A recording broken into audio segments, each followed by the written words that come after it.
So many things are washed away by, social media, and I think having some of the traditional, tamales and tacos and having those traditional foods moving forward, I think it's important. People know where they came from, and food is a big part of that.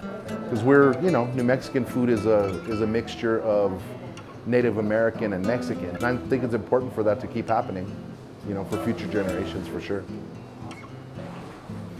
My name is Marco Nunez. I am, general manager. My mom and stepdad own the place, and it was opened by my grandparents in 1932. I'm the next generation, I guess. The mythology of La Mexicana is that it was started by my grandma and my grandpa in 1932, the Hernandez family. It was definitely run by the whole family, all my aunts and my uncle and all them, they ran the business. Back in the day, like I was saying, you could walk into my grandma's front room, which was literally behind me.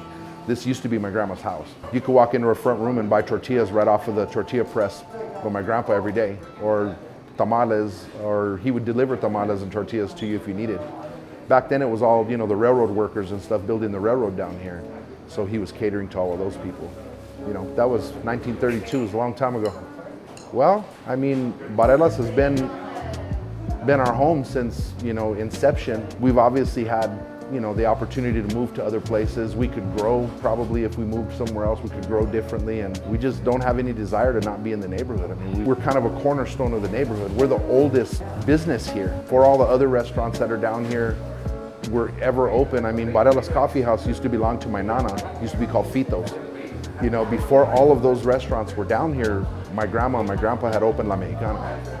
And now, in 2021, things are starting to get a little more gentrified and all that kind of stuff. And I think it's important that we stay here to keep our culture of Barelas, rooted and grounded here. We don't want to lose that. Barelas is heavy in culture. There's a lot of things that have come out of here, over the years, and I think it's important that we're here. Our clients, our fan base, our friends, I don't know how to say it, they're basically our family. The people that come here, that have been coming here for generations. We never closed during COVID. We were a sit-down restaurant before COVID. We flipped it into a store, because we weren't allowed to have people sitting in here. Well, obviously, we didn't want people sitting in here. We don't want anybody to get sick.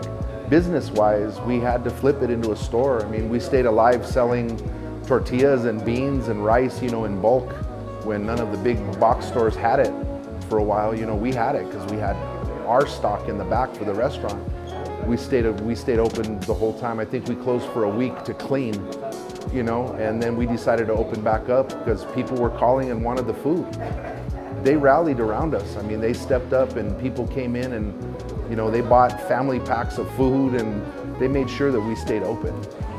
Our tortillas, they're different than everybody else's tortillas. Our tortillas are still stone ground. They're not made with corn flour or any of that stuff. There's no preservatives. They're GMO free. They're made exactly the way my grandpa made them in 1932. Just at a little higher production level, speed-wise. But as far as ingredients, there's nothing in it but corn. There's corn, water, and lime, and that's it. Our food is cooked fresh every day. It's cooked, this is the same food I eat at my mom's house. So there's nothing different about it. Literally, we don't make giant batches. We don't have, giant production in the back for food. It's all cooked in pots on the stove. My mom cooks it. When it runs out every day, it just runs out because, we don't make 5 days worth. It's just today. She absolutely loves cooking and feeding people. And I think I kind of picked that up too. I've been cooking in a restaurant since I was 10 years old. Coming off the road and stuff from my previous career, this is the first thing that I wanted to do. I wanted to come and cook, and I like making people happy, and I love when they enjoy our food. And like I've said before, I want my grandma's recipes and my grandma's traditional food to always be here. So I'm hoping my kids take it over after I'm done and their kids take it over after they're done, with any luck.